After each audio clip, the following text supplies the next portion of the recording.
ഈ പ്രളയവും കോവിഡും പോലുള്ള മഹാദുരന്തങ്ങൾ വന്നപ്പോൾ കേരളം ശ്രദ്ധിച്ചത് അങ്ങയുടെ വാക്കുകൾ ആയിരുന്നു. അതൊരു യാഥാർത്ഥ്യമാണ്. ഉള്ളിലാധികമായി കഴിഞ്ഞ ജനങ്ങളിൽ ഇത്രയധികം ആത്മവിശ്വാസം പകരാൻ അങ്ങേക്ക് കഴിഞ്ഞത് എങ്ങനെയാണ്? ഇത് എന്താ പ്രത്യേകത എന്ന് പറഞ്ഞാൽ അതിനൊന്നും എനിക്ക് ഉത്തരം പറയാൻ കഴിയുന്ന കാര്യമല്ല. എന്നിൽ പ്രത്യേകമായ എന്തെങ്കിലും ഒരു കഴിവ് അങ്ങനെ ഉണ്ട് എന്ന് വിശ്വസിക്കുന്ന ഒരാളല്ല ഞാനൊരു സാധാരണക്കാരൻ, ഒരു സാധാരണ നിലയിൽ ഉള്ളൊരു ആളെന്ന് മാത്രമേ ഞാൻ കാണുന്നുള്ളൂ.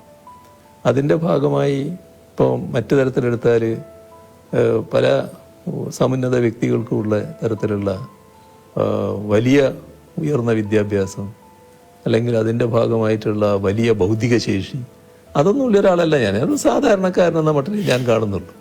പക്ഷെ ഞാൻ എപ്പോഴും പ്രായോഗികമായ കാര്യങ്ങൾക്കാണ് പ്രാധാന്യം കൊടുത്തിരുന്നത്.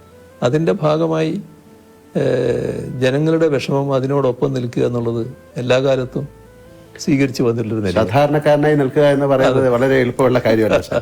അത് അങ്ങേക്ക് സാധിച്ചു. അപ്പോൾ അതിന്റെ ഭാഗമായിട്ട് ജനങ്ങളുടെ കൂടെ നിൽക്കുക, ജനങ്ങളോട് പറയുക. അപ്പോൾ അത് ജനങ്ങൾ നല്ല നിലക്ക് അത് എടുത്തല്ലോ, അത്ര നല്ല മനസ്സോടെയാണ് സ്വീകരിച്ചത്. ഇപ്പം സാധാരണ നിലക്ക് ആ ഘട്ടത്തിൽ നമ്മൾ മനുഷ്യരുടെ കാര്യം പറയും.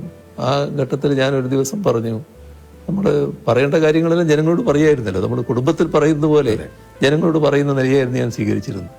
അപ്പോൾ പറഞ്ഞു ഒരു ദിവസം, ഇതിന്റെ ഭാഗമായിട്ട് ഭക്ഷണം കിട്ടാത്ത പട്ടികൾ, മറ്റ് മൃഗങ്ങൾ, കുരങ്ങന്മാർ അങ്ങനെയുള്ളവരൊക്കെ ഉണ്ടാവും, അവർക്കൊക്കെ നമ്മൾ ഭക്ഷണം കൊടുക്കണം ഈ സമയത്ത്. അത് വലിയ തോതിൽ സ്വീകരിച്ചല്ലോ ആളുകൾ. അതിലൊക്കെയാണ് നമുക്ക് വലിയ സന്തോഷം തോന്നുന്നത്. അങ്ങനെയുള്ള കാര്യങ്ങൾ ശ്രദ്ധിക്കാൻ കഴിഞ്ഞു. അത് അവരോട് കമ്മ്യൂണിക്കേറ്റ് ചെയ്തു. ഉടനെ അതിന് പ്രതികരണം ഉണ്ടായി. അതേപോലെ തന്നെ കാർഷിക രംഗം, ഇത് നമുക്ക് വലിയ ഭക്ഷ്യക്ഷാമം അനുഭവപ്പെട്ടു പോകുമെന്ന് ശങ്കിക്കണം. കാരണം കോവിഡ് എത്രയാണ് നീണ്ടു നിൽക്കാന്ന് അറിയില്ലായിരുന്നു. വല്ലാത്ത പ്രയാസം വന്നാൽ നമ്മൾ ഭക്ഷ്യക്ഷാമത്തിലേക്ക് പോകുമെന്നുള്ള ശങ്കയുണ്ട്. അതുകൊണ്ട് നിങ്ങൾ വീട്ടുപറമ്പിൽ ആവശ്യമായ കൃഷി ചെയ്യണമെന്നൊരു ദിവസം പറഞ്ഞു.